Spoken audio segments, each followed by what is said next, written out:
I'm having an issue with the kitchen faucets where I'm able to pull this down now, but it's not going in completely as much as I would want it, right? So let's go below the sink and see what's the issue.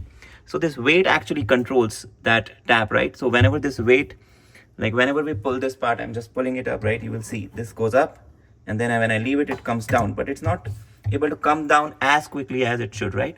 So what we need to do is, this is just like normal physics, we need to just move this weight up here, right? But if you do that, it will keep falling. So we have this part here, we just need to snap it back a little bit below to allow the weight to not fall, right?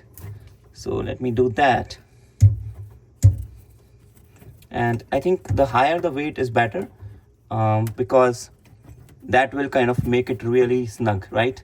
As soon as we pull, this weight will make sure to pull it back up, right? So now with this being higher up, we are in much better position, right? So let's see. Now I'm pulling this down again, and it comes like this. And let me show you the tap now. So now I'm pulling this down, and it comes up with very big force. See? So, and then just that's it. So thank you for watching. Please subscribe if you haven't, for not missing anything and supporting my channel. Thank you.